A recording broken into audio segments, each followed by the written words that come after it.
Hello everyone, welcome to electric launching MCQs. तुम्हा सर्वांचं स्वागत आहे आमच्या इलेक्ट्रिक लंचिंग एमसीक्यूज या चॅनलवरती. आज आपण होणाऱ्या महाट्रान्सको असिस्टंट इंजिनियर इलेक्ट्रिकलच्या रिक्रुटमेंटबद्दल सगळ्या गोष्टी जाणून घेणार आहोत. काय डिटेल सिलेबस असणार आहे असिस्टंट इंजिनियर इलेक्ट्रिकलसाठी, कुठले कुठले सब्जेक्ट्स तुम्हाला अभ्यास करायचे आहे, काय एक्झामिनेशन पॅटर्न राहिलेला आहे याच्या आधी, आणि तुमची प्रिपरेशन स्ट्रॅटेजी कशी असायला हवी या एक्झामिनेशनला क्लिअर करायसाठी. तुम्हाला माहिती आहे याच्या टोटल पोस्ट आहे 170. स्पेसिफिकली आज आपण असिस्टंट इंजिनियर इलेक्ट्रिकलच्या बाबतीत बोलणार आहोत. ठीक आहे, तुम्हाला कसल्या प्रकारची परीक्षेची तयारी करायची आज सगळ्या गोष्टी मी सांगणार आहोत. ठीक आहे, खूप महत्त्वाचं असतं आपल्याला कुठल्याही एक्झामिनेशनला क्लिअर करायच्या आधी त्याच्या आधीचं बॅकग्राऊंड जाणून घेणं, त्याच्यामध्ये कुठले सब्जेक्ट्स विचारला असतात. ठीक आहे, तुम्हाला माहिती आहे ज्युनियर इंजिनियर आणि असिस्टंट इंजिनियरमध्ये थोडासा सिलेबसमध्ये फरक असतो. काही काही सब्जेक्ट ॲडिशनल असतात आणि इन डेप्थ क्वेश्चन्स विचारले जातात असिस्टंट इंजिनियरच्या एक्झामिनेशनमध्ये. ठीक आहे, याच्या आधी जी भरती येऊन गेलेली आहे त्याच्या जे प्रिव्हियस इयरचे क्वेश्चन्स असेल ते जर आम्हाला मिळतील किंवा तुम्हाला जर त्याची PDF तुमच्याकडे अवेलेबल असेल ते तुम्ही आम्हाला ईमेल करू शकता, किंवा आमच्याकडे जे मेमरी बेस्ड क्वेश्चन्स आहेत त्याची जी प्रिव्हियस इयरची आमचा एक व्हिडिओ आहे. ठीक आहे, तो आम्ही लवकरात लवकर पब्लिश करण्याचा प्रयत्न करू, सो दॅट तुम्हाला एक महाट्रान्सकोमध्ये कशा प्रकारचे आधी प्रश्न विचारले गेले आहेत याची आयडिया येऊन जाईल, याची पूर्वकल्पना तुम्हाला मिळून जाईल. ठीक आहे, आज आपण कम्प्लिटली डिटेल सिलेबस मी तुम्हाला सांगणार आहे की कुठल्या कुठल्या पॉईंटला तुम्ही टच करणार आहात, कुठले कुठले पॉईंट्स तुम्हाला each and every go through करायचे, जेणेकरून तुमचा जो सिलेबस आहे तो पूर्ण कंप्लीट होऊन जाईल. ठीक आहे, तो आज आपण आपल्या सेशनला सुरू करूया. ठीक आहे, जसं एक तुम्हाला सांगू इच्छितो की याची रिक्रुटमेंट 3 ते 4 वीकमध्ये येणार आहे, जेणेकरून ते आपण मेमध्ये एक्सपेक्ट करू शकतो. त्याच्या आधीच आपण या सगळ्या टेक्निकल आणि नॉन टेक्निकल सिलेबससाठी आपण प्रिपरेशन सुरू करायला हवी. त्याच्यामुळे आपल्याला काय होईल की येणारा जो बफर टायमिंग आहे हा आपल्याला मिळेल आणि त्याच्यामुळे आपण चांगल्या प्रकारे प्रिपेअर करू शकू. याच्या आधीचा जो एक्झामिनेशन पॅटर्न राहिलेला होता मी तुम्हाला सांगू इच्छितो की याच्यामध्ये प्रोफेशनल नॉलेजमध्ये 50 क्वेश्चन ते 110 मार्क्सचे असतात. ठीक आहे, that means around 2 marks plus आपल्याला 1 क्वेश्चनसाठी मिळतात. ठीक आहे, आणि हे 50 क्वेश्चन तुम्हाला डिसाइडिंग फॅक्टर राहतात की तुमचा किती प्रकारे स्कोअर होईल. त्याच्यानंतर नाही का सगळ्या गोष्टीमध्ये प्रोफेशनल नॉलेज सगळ्या स्टुडंट्स यावेळेला प्रिफर करतात. प्रोफेशनल नॉलेजसाठी खूप मेहनत पण ते करतात. पण तुम्हाला सांगू इच्छितो की जो तुमचा सिलेक्शन होतो तो या तुमच्या 40 मार्क्सवर सिलेक्शन डिपेंड असतो, कारण की या 110 पैकी बहुतांश ॲस्पिरंट्स जे असतात ते खूप सगळे मार्क्स स्कोअर करून टाकतात. पण general knowledge, that means test of general knowledge, test of reasoning, quantitative aptitude आणि मराठी लँग्वेजमध्ये भरपूरसे कमी स्कोअर ते करतात. कारण की याच्यामध्ये तुम्ही बघाल तर याच्यामध्ये जे प्रश्न आहे तुम्हाला टेस्ट ऑफ रिझनिंगमध्ये तुम्हाला 40 प्रश्न विचारले जातात, ते आहे 20 मार्क्समध्ये. दॅट मीन्स एक क्वेश्चन जो आहे तुम्हाला हाफ मार्क्ससाठी विचारला जातो. ठीक आहे, याच्याबद्दल आणि त्याचा कंपोजिट टायमिंग पण तुम्हाला 2 आवर्स असतो आणि तुम्हाला टेक्निकलमध्ये ऑलरेडी खूप वेळ असा तो तुमचा स्पेंड होऊन जातो. तर तुम्हाला या गोष्टीची माहिती असायला हवी की 40 क्वेश्चन जे आहेत 40 प्रश्न जे आहेत ते तुम्हाला 20 मिनिटामध्ये सोडवायचे आहेत. ठीक आहे, 20 मार्क्ससाठी विचारलेले आहेत आणि ते तुम्हाला हाफ मार्क्ससाठी एक विचारलेला जातो. त्याच्याच प्रकारे तुमचा जो क्वांटिटेटिव्ह ॲप्टिट्यूड आहे त्याच्यामध्ये पण 20 प्रश्न 10 मार्क्ससाठी असतात आणि मराठी लँग्वेजमध्ये पण तुम्हाला 10 मार्क्ससाठी विचारले जातात प्रश्न. ठीक आहे, आता हे तर झालं एक्झामिनेशन पॅटर्न. तुम्हाला एक गोष्ट सांगू इच्छितो की हे जे आपण general test of reasoning, quantitative aptitude बघतो आहे याच्याबद्दल मला भरपूर साऱ्या ॲस्पिरंट्सची मला रिक्वेस्ट आलेली इंस्टाग्राम आणि मला टेलिफोनिक कॉल्स पण येऊन गेलेत. कारण की तुम्हाला एक सांगू इच्छितो की याच्यामध्ये IBPSचा जो पॅटर्न असतो, ठीक आहे, जो बँकिंगमध्ये विचारला जातो त्या पॅटर्नचे रिझनिंग आणि क्वांटिटेटिव्ह ॲप्टिट्यूडचे प्रश्न विचारले जातात. ह्या गोष्टीची तुम्हाला कल्पना असणं अत्यंत महत्त्वाचं आहे, कारण की आपण जो SSCचा जो रिझनिंग आणि SSCचा जो क्वांटिटेटिव्ह ॲप्टिट्यूड असतो तो खूप इझी लेवलचा असतो, पण जो बँकिंगचा रिझनिंग आणि ॲप्टिट्यूड असतो थोडा डिफिकल्ट जातो आणि त्याच्यामध्ये पण तुम्हाला 40 प्रश्न आणि 20 प्रश्न जर विचारले जातील आणि ते पण अर्ध्या मार्क्ससाठी आणि तुम्हाला खूप कमी वेळ मिळतो याच्यामध्ये सॉल्व करायला. रिझनिंगमध्ये पण पझल आणि या सगळ्या गोष्टी असतात ते तुम्ही आम्हाला त्याची जर तुम्हाला पर्टिक्युलर व्हिडिओज पाहिजे असतील तर आम्ही कोचिफाय चॅनलवरती अपलोड करून देऊ. पण आज आपण काय आहे ना मेनली प्रोफेशनल नॉलेजबद्दल जे 50 क्वेश्चनचा जो डिटेल सिलेबस आहे तो आपण डिस्कस करणार आहोत. हा एक टेंटेटिव्ह आपला एक्झामिनेशन पॅटर्न आहे. आता रिक्रुटमेंट आल्यानंतरच ते आपल्याला कळेल की हाच पॅटर्न ते कंटिन्यू करतात, महाट्रान्सको कंटिन्यू करतात की नाही. पण तुम्हाला या गोष्टीची जाण असणं गरजेचं आहे की याच्या आधी कशा प्रकारचा पॅटर्न एक्झामिनेशनचा राहिलेला आहे. पण तुम्हाला एक सांगू इच्छितो की त्यामध्ये काय आहे की जो आपला पॅटर्न आहे तो बहुतांश खूप कमीदा असं होतं की तो चेंज होऊन जातो. ठीक आहे, त्याच्यामुळेच तुम्हाला एक गोष्ट लक्षात ठेवायची की हा पॅटर्न तुम्ही फॉलो करा, कारण की तुम्हाला प्रोफेशनल नॉलेज अभ्यास करायचाच आहे. जनरल नॉलेज, आता जनरल नॉलेजमध्ये पण अशी चान्सेस असतात की ते रिझनिंग आणि ॲप्टिट्यूड मेन्शन करतात, पण त्याच्यामध्ये एक कॉम्प्रिहेन्सिव्ह त्यांनी मेन्शन केलेलं आहे की जनरल नॉलेज, त्याच्यामध्ये तुम्हाला जनरल नॉलेजचे जे डेली करंट अफेअर्स आणि ज्या बाकीच्या ज्या गोष्टी असतात स्टॅटिक ते वाचणं अत्यंत महत्त्वाचं असतं, जेणेकरून आपल्याला बॅकअपमध्ये आपला सिलेबस घेऊन चालतो. ठीक आहे, रिझनिंग, क्वांटिटेटिव्ह ॲप्टिट्यूड आणि मराठी लँग्वेजसाठी पण तुम्हाला जे सोल्युशन आहे ते आम्ही प्रोव्हाइड करणार आहोत, त्याची पण तुम्ही काळजी करायला नको. ठीक आहे. तुम्हाला सांगू इच्छितो की आधी आम्ही सुपर MCQ सिरीज महाट्रान्सकोबद्दल एक वर्ष आधी आम्ही सुरू केली होती. त्याचे काही सेशन जसे की ॲडव्हान्स इलेक्ट्रॉनिक्स आहे, स्विचगेअर अँड प्रोटेक्शन आहे. ठीक आहे. ॲनालॉग इलेक्ट्रॉनिक्स आहे, पॉवर इलेक्ट्रॉनिक्स अँड ड्राईव्स आणि डिजिटल इलेक्ट्रॉनिक्स काही सेशन्स आम्ही अपलोड केलेले आहे. याच प्लेलिस्टला आपण कंटिन्यू करणार आहोत. आता आपण नव्याने ह्या सगळ्या सब्जेक्टचा अजून आपण एक सेशन्स प्रोव्हाइड करणार आहोत आणि जे तुम्हाला आज तुम्हाला सिलेबस मी सांगणार आहे त्या सिलेबसच्या अकॉर्डिंगली पण आपण इम्पॉर्टंट MCQsला आपण डिस्कस करणार आहोत. ठीक आहे. या प्लेलिस्टला तुम्ही फॉलो करा, त्याच्या थ्रूच तुम्हाला जे बाकी मराठी आणि इतर सेशन्स आहेत ते मिळून जातील. ठीक आहे.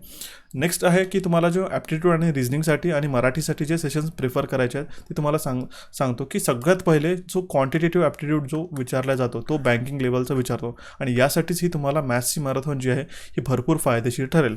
कारण की याच्यामध्ये तुम्ही सब्जेक्ट बघू शकता की एकाच मॅरेथॉनमध्ये तुम्हाला number series, square root, cube root हे तर बेसिक झालं, सिम्प्लिफिकेशन, LCM, HCF आणि बॉड मास, एजेस पर्सेंटेज. सगळ्यात महत्त्वाचं काय की तुम्हाला ages percentage, averages, probability, inequality, mensuration, permutation and combination, ratio and proportion, time and work, speed, time, distance and trains, profit and loss, CI and SF, that means compound interest and simple interest, partnership आणि बोर्ड्सनशिप यामध्ये प्रश्न definitely एक्झामिनेशनमध्ये विचारले गेलेले आहेत आणि ते विचारले जातीलच, कारण की हा IBPS पेपर सेट करतो जनरली. ठीक आहे. तर ही जी मॅथ्स मॅरेथॉन तुम्हाला सगळ्यात पहिले बघून घ्यायची आहे. त्याच्यानंतर जर तुम्हाला याची रिव्हिजन करायची असेल तर त्याचा ईबुक पण आम्ही कोचिफायच्या ॲप्लिकेशनवर अपलोड केलेला आहे. ठीक आहे. नंतर जो प्रश्न येतो तो येतो आपला मराठीसाठी. तर मराठीसाठी पण आम्ही एक मराठी व्याकरणाची मॅरेथॉन जी आहे याच्यामध्ये काही टॉपिक्स आम्ही इन्क्लूड केलेले आहे, जसे भाषेचे प्रयोग आणि त्याचे प्रकार, वाक्याचे प्रकार, शब्दांच्या जाती आणि त्याचे प्रकार आणि म्हणी व वाक्यप्रचार, समानार्थी शब्द, विरुद्धार्थी शब्द. खूप डिटेलमध्ये मराठीचा सिलेबस नाही विचारला जात, पण जो काही विचारतात त्याच्यामध्ये खूप सगळे असे कन्फ्युजिंगचे वर्ड्स तुम्हाला विचारले जातात. ठीक आहे. तर त्यामध्ये आपण जनरल अवेअरनेस जो असतो मराठीचा, दॅट मीन्स मराठी लँग्वेजबद्दलची जी भाषेची माहिती आहे त्याच्यामध्ये पण प्रश्न विचारले जातात तुम्हाला, तर त्याची पण तुम्हाला आधी पूर्वकल्पना असणे अत्यंत महत्त्वाचं आहे. ठीक आहे. तर हे दोन्ही सेशन्स तुम्ही जाऊन बघू शकता. याची जर ईबुक हवी असेल तर ईबुक पण अवेलेबल आहे. सोबतच मी तुम्हाला सांगू इच्छितो की जो आमचा 4-in-1 स्पेशल कोर्स आहे, ठीक आहे, आणि ट्रान्समिशन अँड डिस्ट्रीब्युशनचा कोर्स, हा जर तुम्ही बेसिक कोर्स नाही जरी परचेस केला तर जे सब्जेक्ट्स आहे, ठीक आहे, ते तुम्हाला ऑलरेडी मी सांगून देईल, पण याच्यामध्ये मी इनडेप्थ डिटेलमध्ये सगळ्या गोष्टी डिस्कस केलेल्या आहे. ठीक आहे. जसे कॅपॅसिटन्स, इंडक्टन्सबद्दल खूप इनडेप्थ गोष्टी याच्यामध्ये सांगितलेल्या. फक्त PLC हा या ट्रान्सकोमध्ये विचारतील किंवा नाही याची आम्हाला शंका आहे, पण तुम्हाला सांगू इच्छितो जसं की बेसिक इलेक्ट्रिकल नेटवर्क थेरम आणि AC फंडामेंटल सर्किट हे तर 3 टॉपिक विचारले जातात. ठीक आहे. तर हा तुम्ही कोर्स जाऊन परचेस करू शकता. खूप नॉमिनल अमाऊंटमध्ये, 50 रुपीजमध्ये, दॅट मीन्स 100 रुपीजचा कोर्स आहे. 1 इयरची व्हॅलिडिटी आणि तुम्ही फ्लॅट 40 कुपन कोड लावून याला 60 रुपीजमध्ये परचेस करू शकता.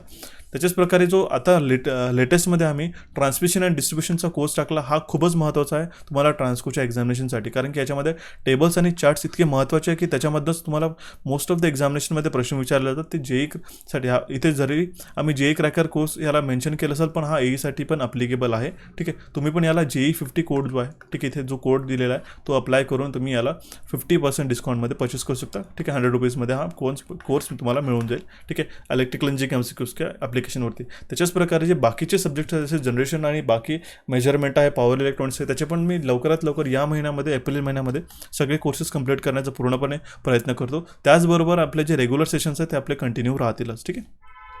सोबतच तुम्हाला सांगू इच्छितो की जो नॉन टेक्निकल सिलेबस त्याच्यामध्ये जर इनकेस तुम्हाला जनरल नॉलेजमध्ये स्टॅटिक GK किंवा हिस्ट्री याबद्दल क्वेश्चन विचारले गेले, ठीक आहे, काही वर्ल्ड अफेअर्सबद्दल, तर तुम्हाला नॉन टेक्निकलची जी जनरल अवेअरनेसची मॅरेथॉन आहे याची जी ईबुक आहे, ठीक आहे, हे तुम्ही जाऊन परचेस करू शकता. या सगळ्या गोष्टी डिटेल आधीपासूनच तुम्हाला प्रिपेअर्ड असणं सगळ्यात गरजेचं आहे. आणि त्याची जी ॲडव्हान्स मॅरेथॉन आहे याचा व्हिडिओ पण ऑलरेडी चॅनलवर अपलोडेड आहे. तर तुम्ही व्हिडिओ बघितला आणि त्याला चांगलं रिवाईज केलं तर ते तुम्हाला नक्कीच फायदेशीर राहील. किंवा त्याची जर समजा तुम्हाला रिव्हिजन केल्यानंतर ईबुक हवी असेल तर ईबुक पण अवेलेबल आहे कोचिफाय या ॲप्लिकेशनवरती. आता आपण कम्प्लिटली डिटेल सिलेबस बघणार आहोत. तर तुम्ही सगळ्या गोष्टी नोट डाऊन करायच्या आहेत, सगळ्या ज्या काही गोष्टी मी सांगतो आहे. ठीक आहे. आतापासून आता खूप महत्त्वाचे जे पॉईंट्स आहेत ते मी कव्हर करणार आहोत. जो असिस्टंट इंजिनिअरचा सिलेबस असतो त्याच्यामध्ये जे सब्जेक्ट्स मी मेन्शन केलेले आहे, ते जे पॉईंट सांगतो आहे ते सगळ्या गोष्टी तुम्ही त्या सगळ्या पॉईंट्सला तुम्ही या येणाऱ्या एक्झामिनेशनपर्यंत तुम्हाला टच करायचे आहेत आणि त्याला पूर्ण एकूण एक पॉईंट जो आहे तुम्हाला सांगतोय तो आपल्याला कव्हर करायचा आहे. ठीक आहे. जसं की सगळ्यात पहिला महत्त्वाचा सब्जेक्ट येतो फंडामेंटल्स ऑफ इलेक्ट्रिक लंचिंग. आता फंडामेंटल्स ऑफ इलेक्ट्रिक लंचिंगमध्ये जे रिस्पेक्टिव्ह सब्जेक्ट्स आहेत त्याच्यामध्ये सगळ्यात पहिले तो DC सर्किट. DC सर्किटमध्ये काय येतो, युनिट्स अँड डायमेन्शनवर पण प्रश्न विचारू शकतात. ओम्स लॉ झाला, किर्चॉफ्स लॉ झाला, सुपरपोजिशन थेरम. आता त्याच्यामध्ये थेरम्सचे प्रश्न डेफिनेटली येतातच. आणि असिस्टंट इंजिनियरच्या लेवलमध्ये थेरम्सला ठीक आहे सिंगल फेज सर्किटवर जास्त विचारले जातात. तरी पण तुम्ही सुपरपोजिशन थेरम, थेव्हनिन्स थेरम ठीक आहे आणि बाकीचे इत्यादी सुपरपोजिशन थेरम आणि बाकी जे काही थेरम्स असतील ते तुम्ही थेरम सगळ्यात पहिले अभ्यास करून घ्या. ठीक आहे. त्याच्यानंतर दिलेलं आहे की and their application and for analysis and series and parallel resistive circuit excited by independent voltage sources. ठीक आहे. आता तुम्हाला सांगू शकतो डिपेंडंट सोर्सेस आणि इंडिपेंडंट व्होल्टेज सोर्सेसवर जो पॅरामीटरचा चेंज होतो. ठीक आहे. ज्यामध्ये सर्किट ॲनालिसिस सॉल्व करताना तुम्हाला प्रॉब्लेम जातो. ठीक आहे. इंडिपेंडंट सोर्सेसवर तर आपण सॉल्व करून घेतो, पण डिपेंडंट सोर्सेसवरचे जे प्रॉब्लेम्स असतात नेटवर्क्सचे ते तुम्ही नक्कीच प्रिपेअर करा. त्याच्याबद्दल पण आम्ही सेपरेट सेशन्स घेऊ. जे आपले कॉमन सेशन्स आहेत त्याच्यामध्ये तुम्ही रेग्युलरली कंटिन्यू बघतच राहा, पण जे आपण सेपरेट सेशन्स घेऊ याच्याबद्दल महाट्रान्सकोबद्दल त्याच्यामध्ये आपण या इन डेप्थ जे क्वेश्चन्स विचारले जातात पर्टिक्युलरली ए लेवलवर ते आपण प्रश्न बघणार आहोत. ठीक आहे. त्याच्यानंतर आहे की power and energy in such circuits, mesh and nodal अनालिसिसवर आपण प्रॅक्टिस करणार आहोत. ठीक आहे. स्टार डेल्टा सर्किट खूप इझी आहेत. ठीक आहे. हे आपण DC सर्किटमध्ये बघणार आहोत. ठीक आहे. तुम्हाला जे पॉईंट्स बघतोय ठीक आहे याचा जो PDF आहे फ्रीमध्ये मी तुम्हाला ॲप्लिकेशनवर अपलोड करून देईल जेणेकरून तुम्हाला याच्याबद्दल माहिती पडेल की तुम्हाला कुठल्या सिलेबसला कव्हरअप करायचं आहे. ठीक आहे. त्यानंतर येतो आपला सिंगल फेज AC सर्किट. आता सिंगल फेज AC सर्किटमध्ये सगळ्यात महत्त्वाचा पॉईंट येतो की generation of sinusoidal AC voltages. ठीक आहे. हा सायनोसायडल AC व्होल्टेजेस फक्त आपण नॉर्मली असं रिप्रेझेंट करतो, पण याच्यामध्ये काय काय फॅक्टर्स असतात. याच्यामध्ये असे प्रश्न विचारले जातात की हा जो मॅक्झिमम पीकचा जो व्हॅल्यू आहे समजा हा VM जो आहे ठीक आहे याची व्हॅल्यू आहे अराउंड 120 व्होल्ट. ठीक आहे. तो एका पर्टिक्युलर अँगलवरती ठीक आहे त्याची व्हॅल्यू किती राहील असे पण प्रश्न विचारले जातात. असे प्रश्नांना आपण टॅकल करणार आहोत येणाऱ्या सेशन्समध्ये. ठीक आहे. त्याच्यानंतर definition of average value, RMS value, form factor and peak factor. हे तुमचा जो बेसिकचा जो कोर्स सांगितला त्याच्यामध्ये कव्हरअप होऊन जाईल किंवा तुम्ही असे रेग्युलर सेशन्स पण बघून कव्हर करू शकता. ॲव्हरेज व्हॅल्यू, RMS व्हॅल्यू याच्यामध्ये फार कमी चान्सेस असतात, पण सिलेबस आहे खूप इनडेप्थ सिलेबस आहे तर त्याच्यामध्ये हे पण पॉईंट्स तुम्हाला बेसिक्स कव्हर करणे महत्त्वाचे असतात. ठीक आहे. त्याच्यानंतर आहे form factor and peak factor of AC quantity. सगळ्या 3 ते 4 प्रकारचे जे आपल्या ज्या क्वांटिटीज असतात जसं सायनोसायडल वेव्ह आहे, ट्रायंग्युलर वेव्ह झाली ठीक आहे, स्क्वेअर वेव्ह आहे, त्याचे तुम्हाला RMS व्हॅल्यू, फॉर्म फॅक्टर आणि पीक फॅक्टर हे माहिती असणं महत्त्वाचं आहे. ठीक आहे. त्यानंतर ते कॉन्सेप्ट ऑफ फेजर हा खूप महत्त्वाचा टॉपिक आहे. Concept of phasor, concept of power factor, concept of impedances and admittances. ठीक आहे. याच्यामध्ये भरपूरसे 1 ते 2 प्रश्न जे आहे ते नक्की विचारले जातात. त्याच्यानंतर ते सगळ्यात महत्त्वाचं active and reactive power, active reactive and apparent power. आणि त्याच्यानंतर आहे RL, RC, RLC, सिरीज आणि पॅरल सर्किट. हा सगळ्यात महत्त्वाचा पार्ट आहे सिंगल फेज AC सर्किट, कारण की बहुतांश जे प्रश्न असतात 3 ते 4 क्वेश्चन जे आहेत ते याच टॉपिकमध्ये विचारले जातात जे आहेत आपले एक रेजिस्टन्स ठीक आहे किंवा इंडक्टन्स किंवा एक रेजिस्टन्स किंवा एक कॅपॅसिटन्स किंवा आपल्याकडे एक रेजिस्टन्स, कॅपॅसिटन्स आणि इंडक्टन्स याचं सिरीज आणि पॅरल कॉम्बिनेशनचे जे प्रश्न असतात ते खूप महत्त्वाचे आहेत या सिंगल फेज AC सर्किटमध्ये. ठीक आहे. हे तर जे टॉपिक मेन्शन केले हे तर फार इझी आहेत पीक फॅक्टर वगैरे, पण जे तुम्हाला हे RLC सर्किटचे जे ॲनालिसिस असतात ठीक आहे किंवा याच्या बेसिस जे प्रश्न असतात A लेवलचे हे प्रिपेअर करणं भरपूर महत्त्वाचं आहे. ठीक आहे. तर हे आपण फंडामेंटल्स ऑफ इलेक्ट्रिकल इंजिनिअरिंगमधला सेकंड टॉपिक आपण बघितलेला आहे. ठीक आहे. त्यानंतर आपला येतो की 3 फेज AC सर्किटमध्ये. 3 फेज AC सर्किटमध्ये काय बघायचं, हा सेशन जो सांगतोय मी तुम्हाला इनडेप्थ इतक्या डिटेल सिलेबसमध्ये तुम्हाला काय एक्सप्लेन करतोय, कारण की असिस्टंट इंजिनियरचा जो सिलेबस आहे हा तुम्हाला माहिती आणि फार महत्त्वाचा आहे गाईज. ठीक आहे. किंवा तुम्हाला एक गोष्ट सांगू इच्छितो की जो आपण JEEचा सिलेबस प्रिपेअर करतो कुठली एक्झामिनेशनसाठी त्याचा प्रिव्हियसली जो बॅकग्राऊंड राहिलेला आहे तो जे प्रिव्हियसली पेपर्स काही विचारले गेलेले आहेत त्याच्याच एकदम एक्झॅक्ट हा सिलेबस मी तुम्हाला सांगतोय, कारण की जे आधी महाट्रान्सकोने विचारलेले प्रश्न होते ते याच टॉपिकमधनं विचारलेले प्रश्न होते सगळे, म्हणून तुम्हाला हा सेशन कुठे पण स्किप नाही करायचा आहे. ठीक आहे.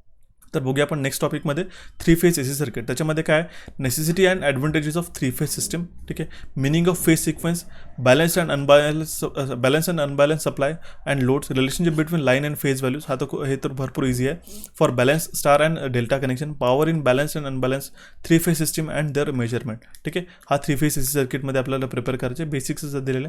त्यानंतर द मॅग्नेटिक सर्किटवर तुम्ही 2 प्रश्न डेफिनेटली एक्झामिनेशनमध्ये आपण एक्सपेक्ट करू शकतो. आपल्याला 50 प्रश्न विचारतात, ठीक आहे. आपण एक टेंटेटिव्हली मानून घेऊया की 50 प्रश्न विचारणार आहेत, त्याच्यापैकीच आपण जो डिव्हिजन आहे, फर्दर डिव्हिजन मी तुम्हाला सांगतो, ठीक आहे. जर आपला प्रश्न इन केस वाढतील, ठीक आहे, क्वेश्चन्सची जे लेवल आहे, समजा क्वेश्चन नंबर जर वाढतील तर त्या अकॉर्डिंगली ते मल्टिप्लाय होईल रिस्पेक्टिव्हली, ठीक आहे. मॅग्नेटिक सर्किटमध्ये बेसिक डेफिनेशन्स आहे. Magnetisation characteristics of ferromagnetic material, self inductance काय असतो, म्युच्युअल इंडक्टन्स काय असतो, याच्यामध्ये प्रश्न विचारत असतात. या 2 इंडक्टन्सेस आहे, ठीक आहे. त्याचे पोलॅरिटी मार्किंग दिलेच असतात. हा नेमका प्रश्न येईलच तुम्हाला, मी आतापासूनच सांगतो, ठीक आहे. समजा अशी जर पोलॅरिटी मार्किंग आहे तर त्याचं जे इक्वेशन बनेल ते कसं राहील ते त्याच्यावर प्रश्न असतात. त्यानंतर आहेत की आपल्याकडे एनर्जी ना लिनियर मॅग्नेटिक सिस्टम आहे. कॉइल्स कनेक्टेड इन सिरीज, तुम्हाला सांगितलं सिरीज आणि parallel coil connection. AC excitation in a magnetic circuit. Magnetic field produce by current carrying conductor, force on a current carrying conductor. त्यानंतर ते induce voltage, laws of electromagnetic induction, तुम्हाला laws पण माहिती असणं महत्त्वाचे आहे. Direction of induced EMF, single phase transformer, general construction, हे तर आपण ट्रान्सफॉर्मरबद्दल बघणारच आहोत. वर्किंग प्रिन्सिपल त्याचं EMF इक्वेशन कसं प्रोड्यूस होतो, ठीक आहे. Open circuit and short circuit test, त्याच्यामध्ये पण आपण डिटेलमध्ये नेक्स्ट येणाऱ्या स्लाईडमध्ये बघतोय, ठीक आहे. आता हा तर फक्त आपला बेसिक्सच बघतोय, ठीक आहे. फंडामेंटल्स ऑफ इलेक्ट्रिक लंचिंगमधलेच हे सगळे टॉपिक्स आहेत, ठीक आहे. त्यानंतर ते इलेक्ट्रिक मशीन्स पण आपण डिटेलमध्ये बघणार आहोत, कारण की फक्त इथे बेसिकमध्ये मेन्शन केलं आहे की काय काय वाचायचं आहे. DC मोटर, जनरेटर झालं, 3 फेज इंडक्शन मोटर आहे, सिंक्रोनस मशीन, तर general construction, working principle, EMF equations, applications, type of losses according in electrical machine. आता इलेक्ट्रिकल मशीन्समध्ये काय महत्त्वाचं असतं ना, तुम्हाला सांगतो, आजकाल जे एक्झामिनेशनमध्ये विचारते तुम्हाला असे ग्राफ देऊन देतात, ठीक आहे. कुठलाही हा ग्राफ झाला, ठीक आहे, की हा DC मशीनचा, हा DC सिरीज मोटरचा हा ग्राफ झाला, खूप कॉमनली विचारतात की, ठीक आहे. किंवा तुम्हाला एक कॉन्स्टंट DC शंट मोटरचे ग्राफ विचारला जातात, ठीक आहे. कम्युनिटी कंपाऊंड, ठीक आहे, डिफरन्शियल कंपाऊंड, या मोटरचे तुम्हाला जे आहे ना ग्राफ्स ते सांगतात.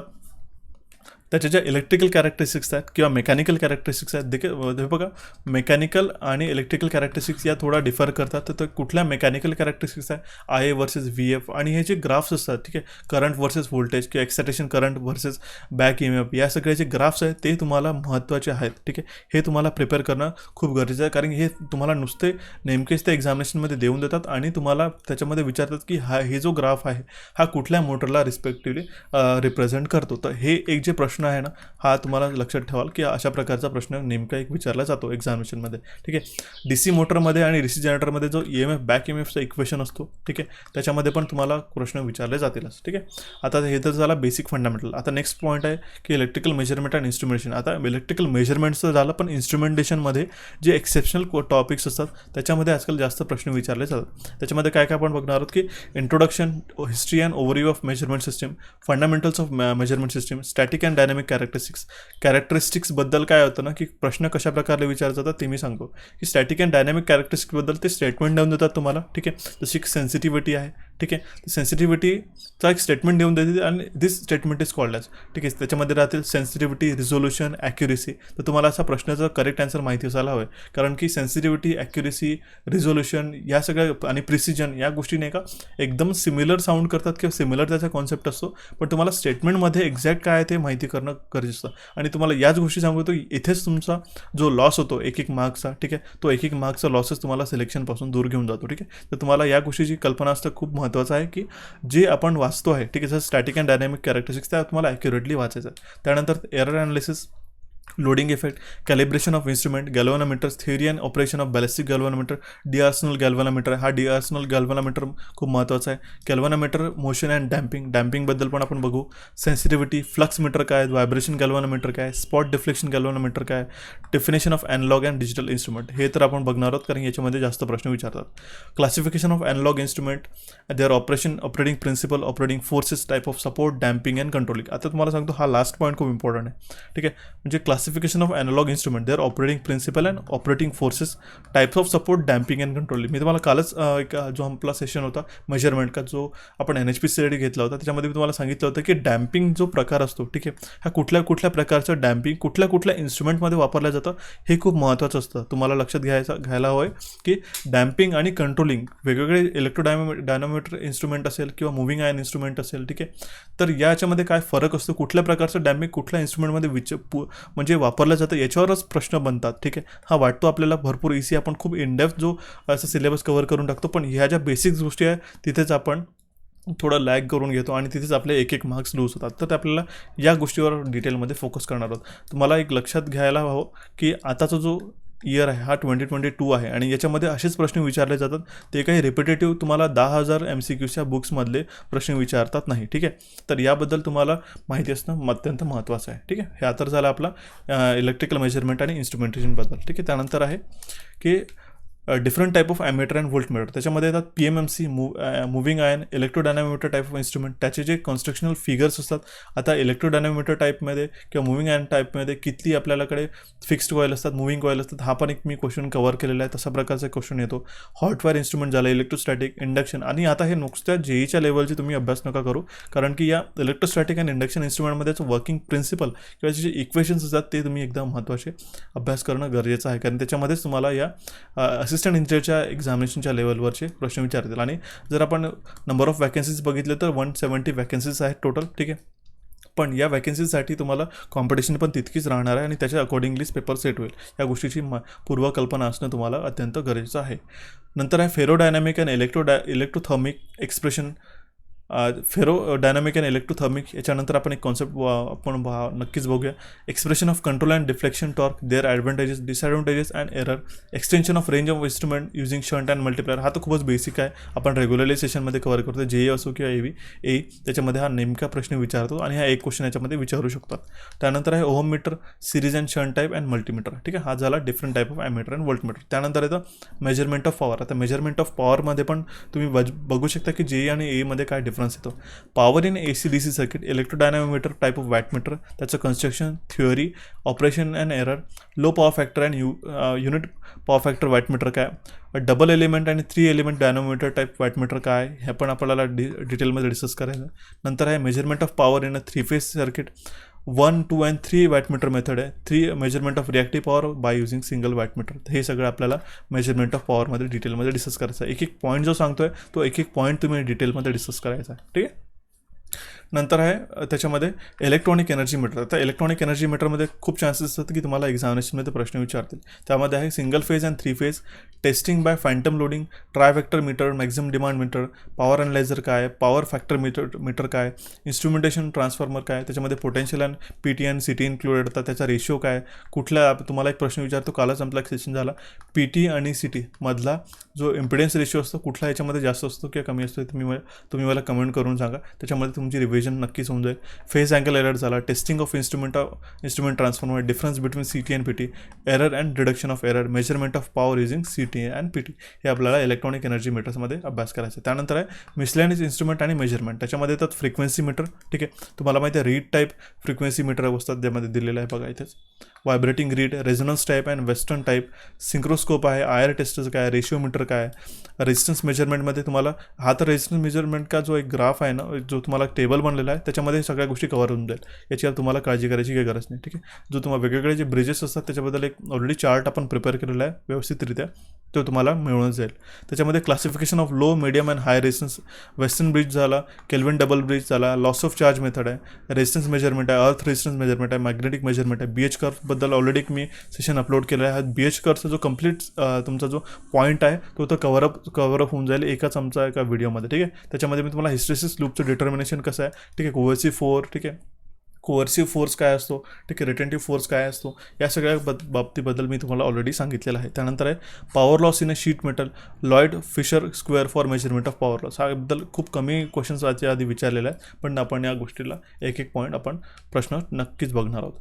नंतर आहे आपलं नेटवर्क ॲनालिसिस. तर नेटवर्क ॲनालिसिसमध्ये डेफिनेटली तुम्ही एक्सपेक्ट करू शकता 4 ते 5 प्रश्न जे आहे ते विचारतीलच. त्याच्यामध्ये काय दिलेलं आहे की RLC and their characteristics in terms of linearity and time dependent nature, KCL KVL, mesh and node analysis आहे, ड्युअल नेटवर्कवर प्रश्न विचारतात, analysis of magnetically coupled circuit, dot convention, coupling coefficient आहे, ट्यून सर्किट आहे, कंट्रोल अँड अनकंट्रोल सोर्सेस काय असतात, voltage आणि current sources काय, आणि सोर्स ट्रान्सफॉर्मेशनमध्ये एक प्रश्न विचारू शकतात. त्यानंतर ते नेटवर्क टोपोलॉजीवर डेफिनेटली हा तर टॉपिक तुम्ही मिस नाही करायचा. डेफिनेटली नेटवर्क टोपोलॉजीवर प्रश्न विचारतील.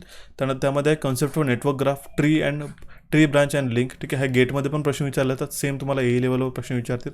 इन्सिडन्स मॅट्रिक्स काय असतो, कट सेट आणि टाय सेट मॅट्रिक्स काय असतं, हे तर अत्यंत महत्त्वाचे आहे. त्यानंतर आहे ट्रान्झिएंट ॲनालिसिसमध्ये काय, transient analysis of R C and R L C circuit. Initial condition काय असते नेटवर्कची, ठीक आहे. फायनल स्टेडी स्टेट कंडिशन काय असते त्याच्यावर प्रश्न येतात. टाईम कॉन्स्टंट आहे त्यामध्ये. Network driven by constant driving sources and their solution. R L C network with sinusoidal and other driving sources. Steady state analysis हा खूप महत्त्वाचा टॉपिक आहे नेटवर्क टोपोलॉजी. त्यामध्ये नंतर येतो की power of phasor and vector, impedance and admittance, series and parallel resonance. हे खूप महत्त्वाचे टॉपिक्स आहे या नेटवर्क टोपोलॉजीबद्दल. याबद्दल तुम्ही एकदम जास्त सिरियसली फोकस करायला हवं. नेक्स्ट आहे नेटवर्क थेरम्समध्ये AC आणि DC सर्किटसाठी जे तुम्हाला सांगितले होते मी स्टार्टिंगला, की थेव्हनिन्स आहे, Norton's theorem, superposition, reciprocity, compensation, substitution and maximum power थेरमवर हे तुम्हाला थेरमचे प्रश्न विचारू शकतात. त्यानंतर आहे फ्रिक्वेन्सी डोमेन अनालिसिस, अत्यंत महत्त्वाचं आहे. ए लेवलच्या एक्झामिनेशनमध्ये ते नेटवर्क थेरमच्या ऐवजी फ्रिक्वेन्सी डोमेन अनालिसिसवर प्रश्न विचारतात. त्यामध्ये काय आहे की Laplace transformation solution of integral and differential equation, transform of waveform, synthesized with a step ramp, gate and sinusoidal functions, initial and final value theorems, network theorems in a transfer domain, concept of signal spectra, Fourier series वर प्रश्न विचारतात. coefficient of periodic waveform of symmetries, trigonometric and exponential form of Fourier series, steady state response of periodic signals. हे आपल्याला frequency domain अनालिसिसमध्ये बघायचं आहे. हा initial syllabus तुम्हाला आता हा खूप हेवी वाटत असेल, पण हाच सिलेबस तुम्हाला प्रिफर करायचा आहे. त्यामध्ये त्या कारणाने तुम्हाला सांगू इच्छितो की तुम्हाला या सगळ्या गोष्टीला ईच अँड एव्हरी पॉईंट तुमचा कव्हर करणं खूप महत्त्वाचं आहे. कारण की आपल्याला 50 प्रश्न आणि आपल्याला माहीत नसतात की ते 50 प्रश्न कुठनं विचारतील. म्हणून आपल्याला या सगळ्या गोष्टीचे बेसिक्स तरी किंवा ॲटलिस्ट तुम्ही त्या एकेका टॉपिकवरचे 2 ते 3 क्वेश्चन जे मोस्ट रिपिटेटिव्ह आहे, जे इम्पॉर्टंट आहे, ते करणं कधीही महत्त्वाचं असतं. ठीक आहे. त्यानंतर आहे network function and 2 port network. याच्यामध्ये पण नेमकं प्रश्न विचारतात. ठीक आहे. त्यामध्ये काय काय अभ्यास करायचा आपल्याला, concept of complex frequency network, transfer function, poles and zero, necessary condition for driving point and transfer function, time domain behaviour for pole and zero plot. हा तर खूप महत्त्वाचा असतो. त्यामध्ये 2 पोर्ट पॅरामीटरचे Z, Y आणि ABCD पॅरामीटर्स काय, hybrid parameters काय, त्याचं इन्व्हर्स अँड इमेज पॅरामीटर्स काय, इथे रिलेशनशिप विचारतात पॅरामीटर्सची, interconnection of 2 port network, terminated 2 port network. हे आपल्याला नेटवर्क फंक्शन अँड 2 पोर्ट नेटवर्कमध्ये अभ्यास करायचा आहे. ठीक आहे. तर या सगळ्या गोष्टी आपल्याला नेटवर्क फंक्शन आणि 2 पोर्ट नेटवर्कमध्ये अभ्यास करायचे आहेत. नेक्स्ट आहे आपला की ॲनालॉग इलेक्ट्रॉनिक्समध्ये तुम्हाला काय काय वाचायचं आहे, काय काय अभ्यास करायचा. ठीक आहे. त्याच्यामध्ये सगळ्यात पहिले महत्त्वाचं आहे की ते semiconductor diodes, theory of PN junction, temperature dependent and breakdown characteristics, junction capacitance, zener diode, vector diode, tunnel diode, PIN diode, LED, photo diode, Schottky diode आणि इट्स ॲप्लिकेशन. ठीक आहे. तर हे सगळे जे तुम्हाला सांगितलेलं आहे ते इम्पॉर्टंट आहे. एक टॉपिकवर तुम्हाला त्याचे कॅरेक्टरिस्टिक्स महत्त्वाचे आहेत अभ्यास करणं. जसं की आता झिनर डायोड, त्याचे कॅरेक्टरिस्टिक्स, त्याचं ॲप्लिकेशन, व्हेक्टर डायोडचे कॅरेक्टरिस्टिक्स, त्याचा ग्राफ्स. ठीक आहे. टनल डायोड झाला, PIN diode, LED, photo diode, Schottky diode झाला आणि नॉर्मल आपला डायोड. ठीक आहे. PN junction diode. त्याच्यामध्ये सिरीज पॅरलल कॉन्फिगरेशन आहे, full wave and half wave rectification आहे, voltage multiplier circuit and diode testing. हे आपल्याला ॲनालॉग इलेक्ट्रॉनिक्समध्ये सेमीकंडक्टर डायोडच्या बेसिक्समध्येही आपल्याला माहिती करणं महत्त्वाचं आहे. त्यानंतर येतं ट्रान्झिस्टरमध्ये आपल्याला आहे BJT, type and configuration. Bipolar junction ट्रान्झिस्टरमध्ये त्याचे वेगवेगळे प्रकार आहेत, त्याचे कॉन्फिगरेशन, जसं कॉमन कलेक्टर, कॉमन इमिटर यासारखे प्रकार, त्याचं वर्किंग प्रिन्सिपल काय, कॅरेक्टरिस्टिक्स काय, प्रत्येक जसं कॉमन कलेक्टर, कॉमन बेस आणि कॉमन इमिटरचे काय काय कॅरेक्टरिस्टिक्स असतात त्याच्यावर एक क्वेश्चन डेफिनेटली विचारतात ते. आणि त्याच्यामध्ये भरपूर ग्राफ, त्याच्यामध्ये जो बायफर्केशन असते ते भरपूर डिटेलमध्ये असतं, म्हणून एक प्रश्न नेमकं विचारतात, हे तुम्हाला आता सांगतोय. त्यानंतर region of operation, load line काय, हे लोड लाईनवर प्रश्न विचारतात. Biasing method, small signal analysis of transistor using h पॅरामीटरवर प्रश्न विचारतील. थर्मल रेव्हेन्यू काय असतो आणि थर्मल स्टॅबिलिटी काय असते. फेट आणि मॉस्फेटवर प्रश्न विचारतात. Transistor as an amplifier, gain, bandwidth, frequency रिस्पॉन्सवर आपल्याला प्रश्न विचारतील. हा कंप्लीट डिटेल सिलेबस आहे ॲनालॉग इलेक्ट्रॉनिक्सचा. अजून काही पॉईंट्स आहे ते मी तुम्हाला सांगतो की त्यामध्ये येतात आपल्याला फीडबॅक ॲम्प्लिफायर अँड ऑसिलेटर. त्याच्यामध्ये फीडबॅक ॲम्प्लिफायर आहे, negative feedback amplifier, voltage series, voltage shunt and current series and current shunt feedback आहे. हा नेमका एक प्रश्न विचारतीलच तुम्हाला. ठीक आहे. इम्पॉर्टंट आहे, लक्षात ठेवा. सायनोसायडल ऑसिलेटरमध्ये LC आणि हा ऑसिलेटरचा हा बघा जो फीडबॅक ॲम्प्लिफायर आणि ऑसिलेटरचा आहे ना, हा खूप महत्त्वाचा इम्पॉर्टंट टॉपिक आहे. त्याच्यामध्ये सायनोसायडल ऑसिलेटरमध्ये LC oscillator, RC phase shift, Wien bridge, crystal oscillator हे खूप महत्त्वाचे आहेत. ठीक आहे. याच्यामध्ये एक प्रश्न विचारतात. नाही, त्यानंतर आहे की आपला पॉवर ॲम्प्लिफायर आहे, क्लास A, B, C. ठीक आहे. पॉवर ॲम्प्लिफायरमध्ये क्लास ए झाला, class B, class A B आणि क्लास सी ॲम्प्लिफायर. याचे लोड लाईन काय आहे, ठीक आहे, डी सी लोड लाईन कुठे शिफ्ट झालेली असते, ठीक आहे, कुठल्या पॉईंटवर क्यू पॉईंट असतो, ठीक आहे, क्यू पॉईंट हा क्लास बीसाठी एसाठी कुठल्या पॉईंटवर असतो आणि त्याचा जो रिस्पेक्टिव्ह आपल्याला आउटपुट मिळतो, ठीक आहे, तो कशा प्रकारे असतो हे तुम्हाला माहिती असणं इम्पॉर्टंट आहे पॉवर ॲम्प्लिफायरबद्दल. त्याच्यावर एक प्रश्न मिळतो, नक्कीच पाहायला मिळतो. The efficiency and power dissipation push pull amplifier आहे, ठीक आहे, push pull complementary symmetry and push pull ॲम्प्लिफायरवर प्रश्न विचारतात. त्यानंतर आहे ना वेव्ह शेपिंग सर्किट्स, ठीक आहे. तर वेव्ह शेपिंग सर्किटमध्ये काय काय, switching characteristics of diode and transistor, turn on turn of time, reverse recovery time काय, ट्रान्झिस्टर ॲज अ स्विच, मल्टीव्हायब्रेटरवर एक प्रश्न विचारतात, ठीक आहे, इम्पॉर्टंट आहे.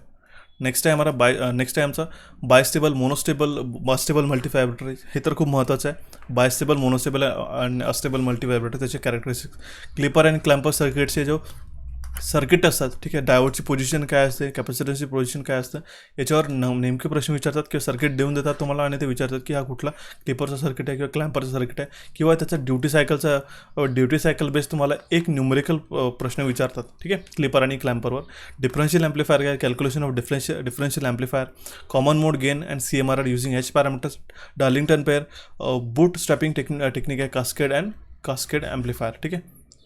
याच्यावर वेव्ह शेपिंग सर्किटमध्ये इतके सगळे पॉईंट्स आपल्याला कव्हर करायचे आहेत या एकच्या दॅट मीन्स असिस्टंट इंजिनिअरच्या सिलेबसबद्दल, ठीक आहे. त्यानंतर आहे सगळ्यात लास्ट टॉपिक ॲनालॉग इलेक्ट्रॉनिक्सचा ऑपरेशनल ॲम्प्लिफायर, ठीक आहे. तुम्हाला ईच अँड एव्हरी पॉईंट इतक्या डिटेलमध्ये सांगतो आहे की तुम्हाला हे सगळे टॉपिक याच्यावरती तुम्हाला खूप कमी चान्सेस असतील की तुम्हाला या व्यतिरिक्त प्रश्न विचारतील म्हणून, ठीक आहे.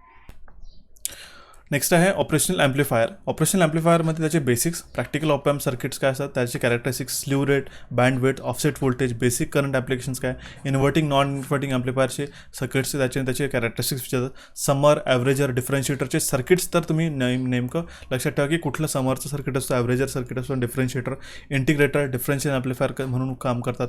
इन्स्ट्रुमेंटेशन ॲम्प्लिफायर आहे, log and antilog amplifier, voltage to current and current to voltage converters, comparators, Schmitt triggers, active filter, 555 timer and its application. हे सगळं ॲनालॉग इलेक्ट्रॉनिक्समध्ये विचारतात नाही, ते पण नेमकं ऑपरेशनल ॲम्प्लिफायरच्या टॉपिकमध्ये, ठीक आहे. हे सगळ्या गोष्टी मी तुम्हाला इतक्या डिटेलमध्ये याकरिता सांगतो आहे की याच्यामध्ये पॉईंट्स तुम्हाला कव्हर करायचे आहेत तुमच्या प्रिपरेशन करताना.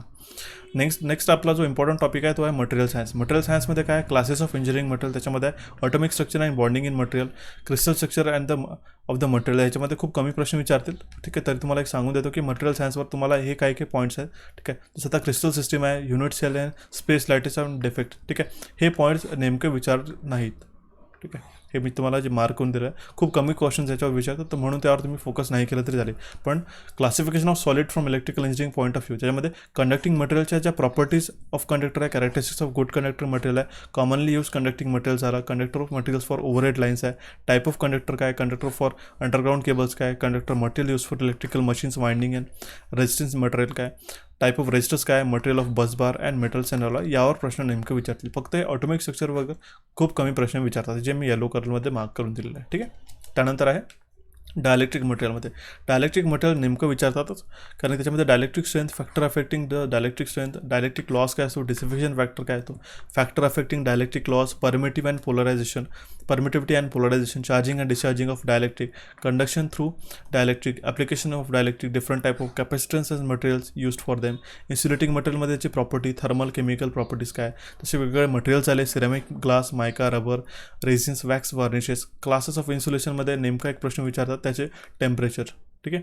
जसं ट्रान्सफॉर्मर ऑइल आणि त्याचं टेस्टिंग काय, पिझो इलेक्ट्रिसिटी आणि फेरो इलेक्ट्रिसिटी, हे आपल्याला डायलेक्ट्रिक मटेरियल्समध्ये अभ्यास करायचा आहे. त्यानंतर आहे ॲप्लिकेशन ऑफ सेमीकंडक्टर मटेरियल, त्याच्यामध्ये आपण ऑलरेडी बघितलेलं आहे सेमीकंडक्टरबद्दल, त्याच्याच एक सब पार्ट येतो की type of semiconductors, working and applications of semiconductor, temperature sensitive elements, photo conductive cells, photo voltaic cells, varistor झाला, हॉल इफेक्ट जनरेटर झाला, LCD काय, LDR काय असतात, लाईट डिपेंडंट रेजिस्टन्स, त्याचे characteristics, LED, piezo electric materials आहे, semiconductor, lasers and its characteristics, photo conductor, photo diode, avalanche photo diode and photo transistor, हे आपल्याला semiconductor मटेरियलमध्ये अभ्यास करून जायचे आहेत, ठीक आहे.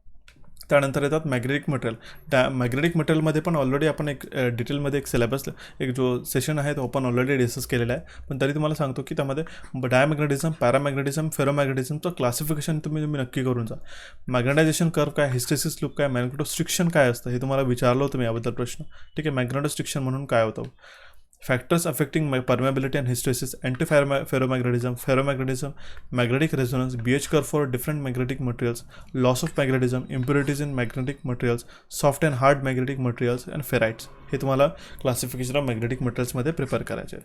त्यानंतर आहे स्पेशल पर्पज मटेरियल. त्याच्यामध्ये काय येतं की थर्मोकपल, सॉल्डरिंग फ्यूज. ह्याच्यामध्ये सॉल्डरिंग फ्यूज देखील हे बघा, सॉल्डरिंगसाठी जो मटेरियल वापरला जातो, ठीक आहे, सो सॉल्डरिंग वायर वापरला जातो, त्याचं कंपोजिशन काय एकदा तुम्ही लक्षात घेऊन घ्या, त्यावर प्रश्न विचारतात.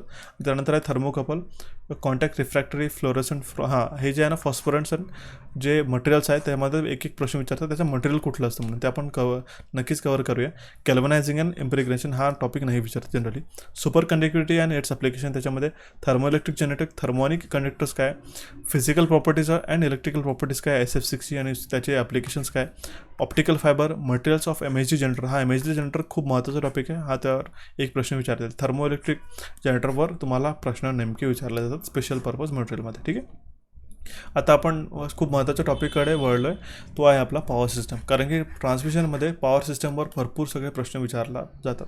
ठीक आहे, सगळ्यात महत्त्वाचं काय की overview of electrical energy generation. त्याच्यामध्ये आपण जनरेशन सगळ्यात पहिले बघतो. आता जनरेशनबद्दल आम्ही एक लवकरात लवकर जो आहे पेड कोर्स आहे, नॉर्मल फक्त जनरेशनवरच मी अपलोड करण्याचा प्रयत्न करतो आहे. त्याच्यामध्ये तुम्हाला जे वेगवेगळे टाईपचे जनरेशन आहे ते नॉन रिन्युएबल आणि रिन्युएबल सगळे जे टाईपचे जनरेशन आहे त्याचे बेसिक्स आणि त्याचे जे न्यूमरिकल्स आहे ते सगळे एका कोर्समध्ये तुम्हाला प्रोव्हाइड करला जाईल किंवा रेग्युलर सेशनमध्ये पण आपण कव्हर करतो. त्याच्यामध्ये काय various type of conventional and non conventional, distributed generation, power sector reforms, ecological aspect, हे तर विचारण्यात फक्त जनरेशनमध्ये तुम्हाला ते जे जनरेशन असतात त्याच्यामध्ये तुम्हाला इम्पॉर्टंट आहे. ठीक आहे, हे जे पॉवर सेक्टर रिफॉर्म्स वगैरे नाही विचारतील. ठीक आहे, ecological aspect of power generation हा टॉपिक नाही विचारला. ठीक आहे, बाकी तुम्हाला सांगतो की comparison of isolated versus interconnected power सिस्टममध्ये पण तुम्हाला हायड्रोइलेक्ट्रिक स्टेशन, चॉईस ऑफ साईट. आता इथून महत्त्वाचं आहे की हायड्रोइलेक्ट्रिक स्टेशन्स काय, ठीक आहे, choice of site, operation and working, thermal and power stations काय, त्याचे choice of coal fire station site, operation and working, problem associated with the modern large interconnected power system. आता हे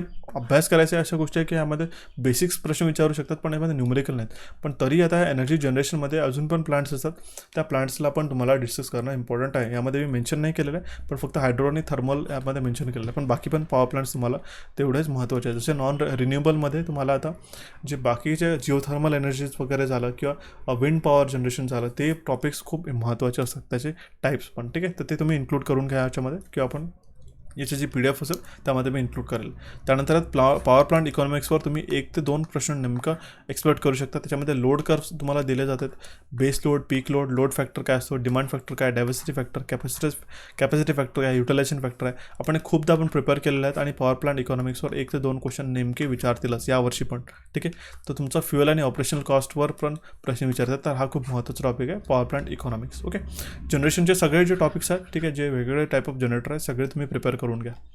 नंतर येतं transmission line components and underground cabling. खूप महत्त्वाचं topic आहे कारण की ऑलरेडी आपण ट्रान्समिशनची एक्झामिनेशन देतो आहे. त्याच्यामध्ये काय inductance, resistance and capacitance of transmission line, calculation of inductance for single phase and 3 phase, single and double circuit line, त्याचे टाईप ऑफ कंडक्टर काय, स्पेसिंग बिटवीन कंडक्टर. ठीक आहे, कंडक्टरची स्पेसिंग काय, GMR जो असतो, GMD काय असतं, त्याचं capacitance for 2 wire and 3 wire system, effect of ground or capacitance calculation for symmetrical and asymmetrical, single phase, 3 phase, single and double circuit line, charging current काय असतो, ट्रान्सपोर्टेशन काय असतं कंडक्टर्सचं तुम्हाला माहिती असते.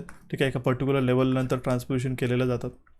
ठीक आहे, या प्रकारे कंपोजिट कंडक्टर काय, स्किन आणि प्रॉक्झिमिटी इफेक्ट काय असतो, बंडल कंडक्टर काय, अंडरग्राऊंड केबल आहे, comparison of cables and over transmission line, classification of cables आहे, requirement of cable construction, capacitance of single and multi core cable, economic core diameter, dielectric stress in a cable, grading of cable, ionisation of heating of cable झाला, phenomena of dielectric losses and sheath losses in cables, thermal resistance of cable. केबलवर जो आहे ते एक already मी session upload केलेलं आहे, तो पण तुम्हाला रिकमेंड करेल. ठीक आहे, त्याच्यामध्ये भरपूर सगळ्या गोष्टी आपण केबल्सवर डिस्कस केलेल्या आहे ऑलरेडी. ठीक आहे, तरी आपण या एच्या अकॉर्डिंगली आपण प्रश्न बघूयात. नंतर येतं transmission system and performance of a transmission line. त्याच्यामध्ये काय various type systems of transmission, effect of system voltage, comparison of conductor material आहे, रिक्वायर्ड व्हेरियस ओव्हरहेड सिस्टम आहे, शॉर्ट मीडियम. आता हे खूप महत्त्वाचं टॉपिक आहे. Short, medium and long transmission line आणि त्याचं रिप्रेझेंटेशन. त्याच्यामध्ये काय सगळ्यात महत्त्वाचं की नॉमिनल टी, नॉमिनल पाय, इक्वलंट टी आणि इक्वलंट पाय हे तर खूप महत्त्वाचे आहे. यावर तुम्ही सगळ्या जे काही न्यूमरिकल आणि जे काही प्रश्न असतील ते नेमकं कराल.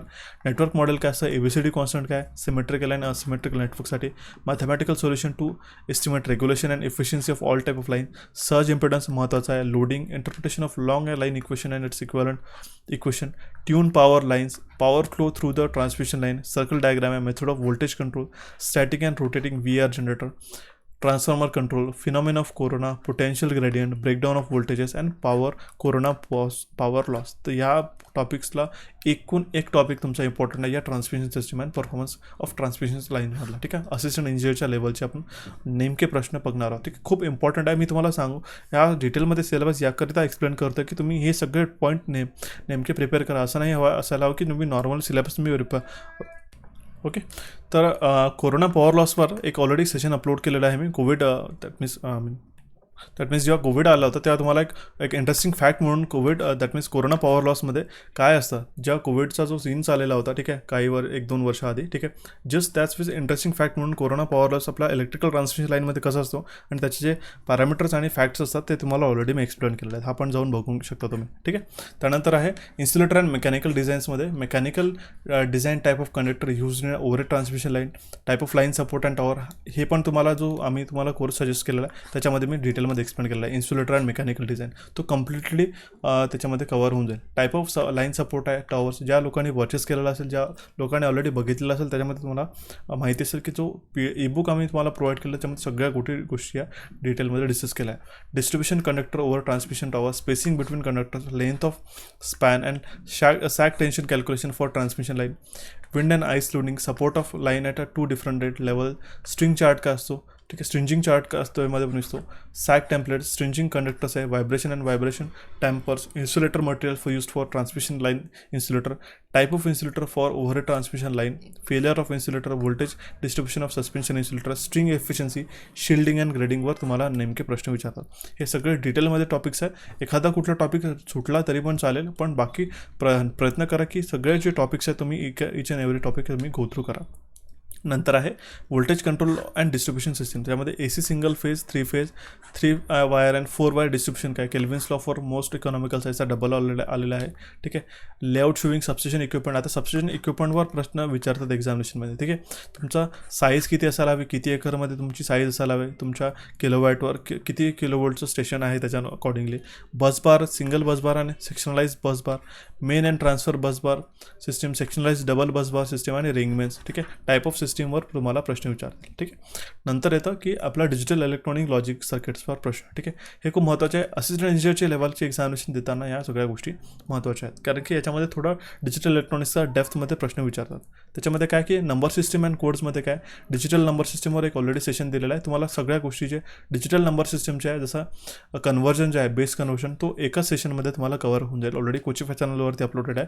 तर हे जे 2 टॉपिक आहे तुम्हाला 15 ते 20 मिनटात, फक्त 15 ते 20 मिनटात सगळ्या गोष्टी कव्हर होऊन जाईल. ठीक आहे, कोण दॅट मीन्स जे 4 प्रकारचे सिस्टम्स असतात आपल्याला, ऑक्टल झाला, डेसिमल झाला, बायनरी आणि हेक्साडेसिमल. ठीक आहे, त्याचे जे कन्व्हर्जन आहे ते तुम्हाला त्याच्यामध्ये शिकवलेले आहेत ऑलरेडी मी, ते तुम्ही जाऊन बघू शकता. ठीक आहे, जसं decimal, octal, hexadecimal, number system with radix R, Gray code काय असतात आणि ते आपण बघणार आहोत. Gray codes, alphanumeric code, ASCII code and BCD codes, concept of parity, complement of R's and R-1, subsection with complement, signed binary number, error detecting and correcting codes, basic theorem and properties of Boolean algebra. खूप महत्त्वाचं आहे Boolean algebra. त्यामध्ये and or not operator काय असतात, laws of Boolean algebra, D Morgan's theorem. याचे मी इंस्टाग्रामवर पण एक पेज अपलोड केलेला आहे डी मॉर्गन्स थिअरमचा. ठीक आहे, तो तुम्ही रिवाईज करू शकता. Boolean expression of and logics diagrams, native logic and alternate logic gate representation, concept of bubble gates काय, कॅनॉनिकल अँड स्टँडर्ड फॉर्म्स. ठीक आहे, मिन टर्म्स आणि मॅक्स टर्म्स तुम्ही इंजिनिअरिंगमध्ये ह्या सिलेबसला कव्हर केला असेलच. Sum of minimum terms and product of max terms, conversion between canonical forms, truth table of and maps, 2, 3, 4, 5 and 6 variable map का असतो, के मॅप जो असतो, solving digital problem using K maps, don't care condition कसं आहे, tabular minimization, sum of product and product of sum reduction, exclusive or exclusive NOR circuit काय, parity generators and checker. हे तुम्हाला digital इलेक्ट्रॉनिक्समध्ये इंडेक्समध्ये वाचायचे आहेत. ठीक आहे, त्यानंतर येतं कॉम्बिनेशनल सर्किट नेमकं विचारतात एच्या असिस्टंट इंजिनिअरच्या एक्झामिनेशनमध्ये. त्याच्यामध्ये तर ॲडर्स येतं, half and full adder, subtractor same half and full, code converter आहे, ॲनालिसिस ऑफ डिझाईन याबद्दल प्रश्न नाही विचारतील.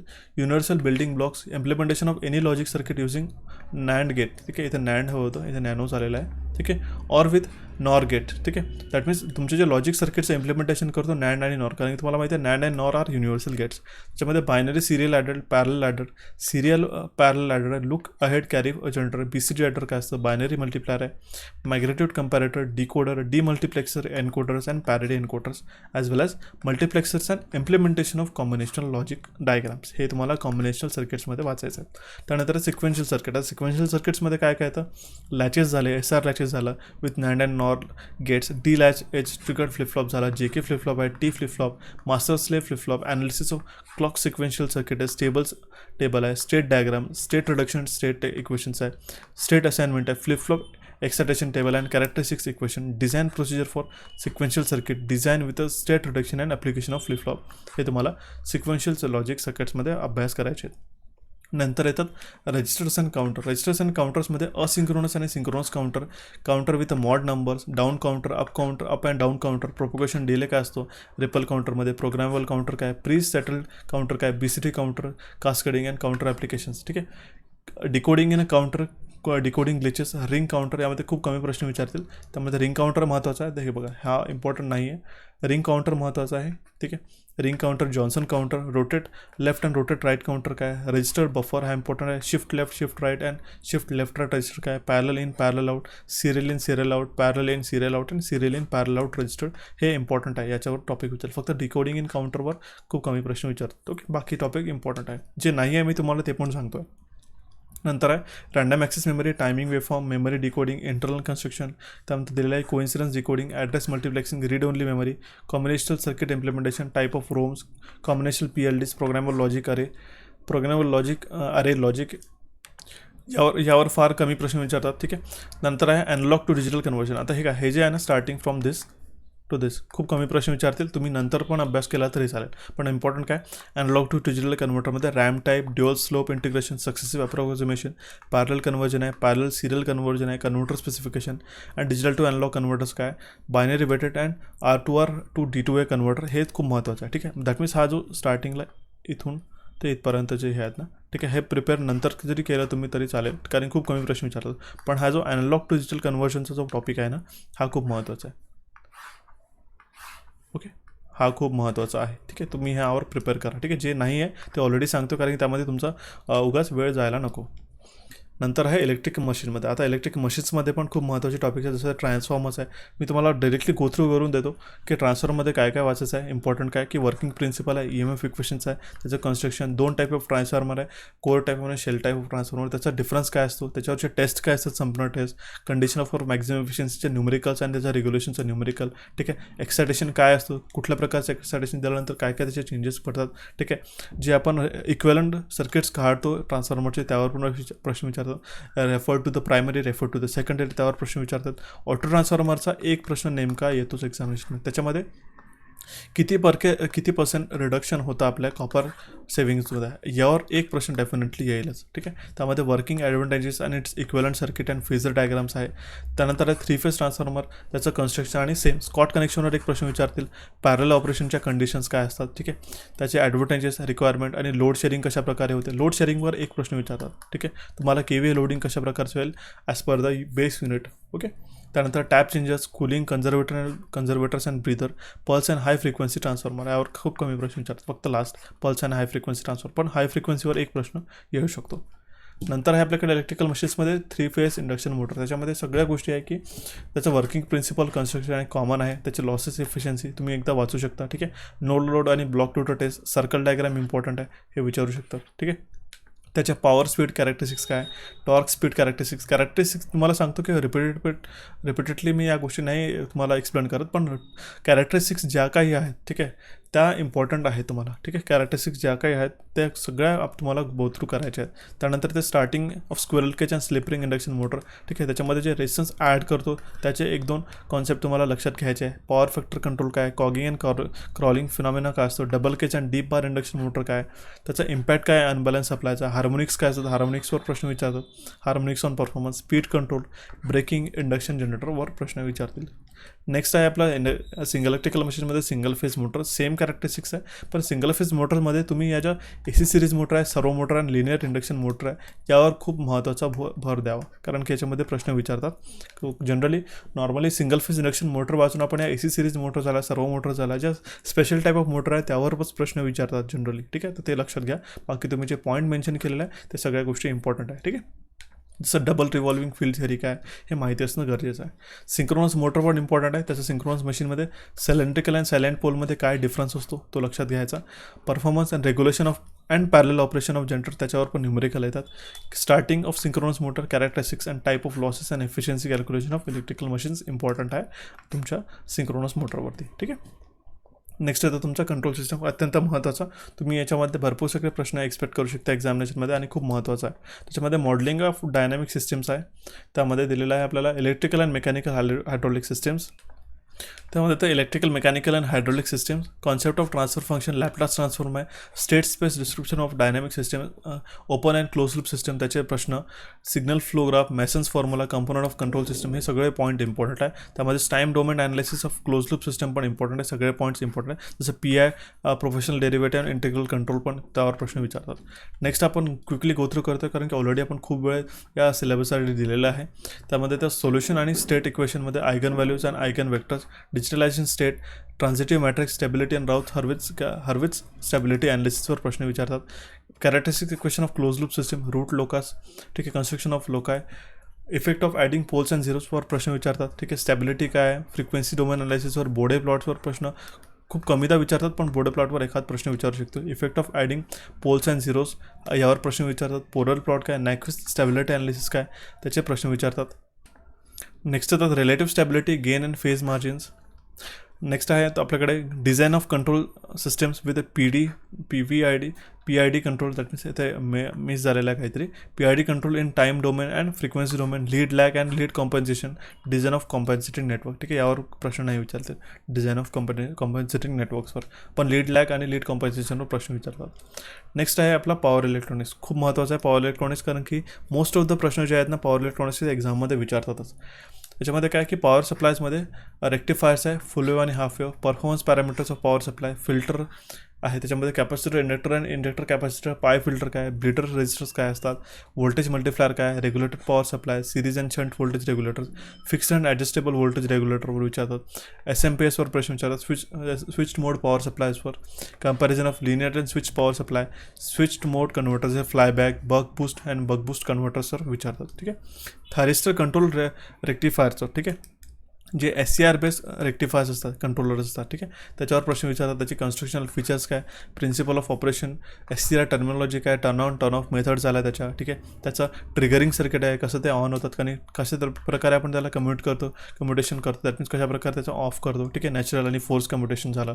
ठीक आहे, त्यानंतर causes and damage to SCR voltage protection circuit, series and parallel operation of SCR, line commutated converters झाला.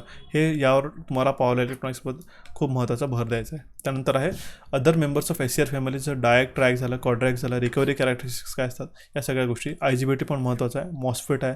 ठीक आहे, पॉवर ट्रान्झिस्टर आणि पॉवर IGBTsवर तुम्हाला त्याचे एकदा जे डायग्राम्स असतात, ठीक आहे, जसं मॉस्फेटचा डायग्राम्स काय किंवा त्याच्यामध्ये कुठले कुठले टर्मिनल्स असतात, ठीक आहे, किंवा त्याचं कन्स्ट्रक्शनल फीचर्सवर तुम्हाला फिगर बेस्ड क्वेश्चन्स विचारू शकतात. ठीक आहे, नेक्स्ट आपण बघू की आपला जो टेक्निकल सिलेबस आहे आतापर्यंत आपण बघितलेला, त्याच्यामध्ये कुठला एखादा टॉपिक मिस झालेला आहे तो आहे आपला युटिलायझेशन ऑफ इलेक्ट्रिकल एनर्जी, आणि त्यानंतर येतो सगळ्यात महत्त्वाचा switch gear and electrical protection. ठीक आहे, हे 2 टॉपिक जे आहेत या सिलेबसमध्ये मेन्शन नाही केलेलं, PDF मध्ये मी नक्कीच अपलोड करेल, कारण स्विच गेअर अँड प्रोटेक्शनमध्ये खूप महत्त्वाचे टॉपिक्स आणि खूप महत्त्वाचा प्रश्न जे आहे ते विचारतात.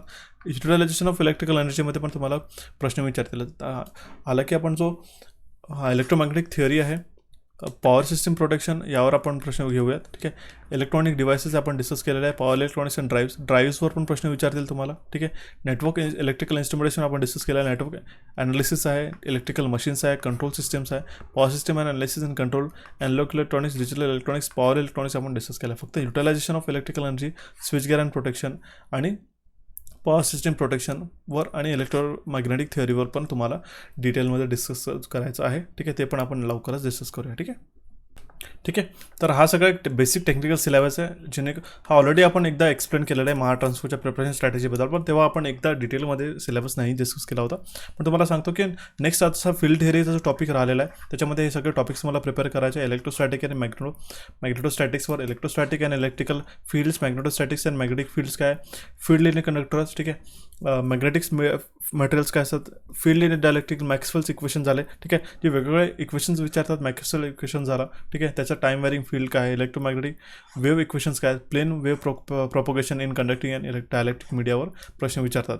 महत्त्वाचं आहे की ट्रान्समिशन अँड स्विचगेअरचं आणि प्रोटेक्शनचा जो टॉपिक आहे त्याच्यावर थिअरीज ऑफ आर्क एक्सटेन्शन हे आपण त्या ऑलरेडी जो पेड कोर्स आहे त्यावर आपण डिस्कस केलेला आहे. Comparative merits of minimum oil, bulk coin, air blast, SF6 circuit breaker आपण डिस्कस केलेला आहे. Causes and consequences of dangerous current and current limiting reactance हे आपण स्विच गेअर अँड प्रोटेक्शन हे एक्स्ट्रा टॉपिक्स आहे जे तुम्हाला मेन्शन केले आहेत, तुम्हाला नक्कीच प्रिपेअर करायचे आहेत. ओके, तर हा होता कम्प्लीट डिटेल सिलेबस असिस्टंट इंजिनिअरचं. ठीक आहे, या व्यतिरिक्त जर अजून कुठला एखादा टॉपिक सुटलेला असेल तर तो नक्की मला मेन्शन करून सांगा. ठीक आहे, त्यावर पण मी तुम्हाला डिटेल कुठले पॉईंट महत्त्वाचे आहे आणि ते अभ्यास करायचे आहे ते तुम्हाला नक्कीच सांगेल. याचीचा PDF आहे, मी हा लवकरात लवकर आपल्या नोट्सच्या सेक्शनमध्ये ॲप्लिकेशनवर अपलोड करून देईल. ठीक आहे, जेणेकरून हा तुम्ही याचा गो थ्रू करू शकता आणि याच्या अकॉर्डिंगली तुम्ही प्रिपेअर करू शकता. आजचा हा डिटेल सिलेबसचा सेशन कसा तुम्हाला वाटला याच्याबद्दल नक्कीच तुमच्या प्रतिक्रिया द्या आम्हाला. ठीक आहे, आमच्या चॅनलला कोचिफाय आणि इलेक्ट्रिकल इंजिनिअरिंग MCQsला इथे क्लिक करून सबस्क्राईब करू शकता. टेलिग्राम चॅनलला जॉईन करा जेणेकरून तुमच्याबद्दल आम्ही तुमच्यासोबत इंटरॅक्टिव्ह डिस्कशन करू शकू. दोन्ही पण आमच्या ॲप्लिकेशनचे जे लिंक्स आहे ते तुम्हाला डिस्क्रिप्शन बॉक्समध्ये मिळते आणि त्याच्या रिस्पेक्टिव्ह जे सेशन्स आहेत मी तुम्हाला जे सजेस्ट केले होते त्याचे पण लिंक्स तुम्हाला डिस्क्रिप्शन बॉक्समध्ये मिळून जाईल, ते तुम्ही जाऊन बघू शकता. So guys, thanks for watching this session. Have a nice day.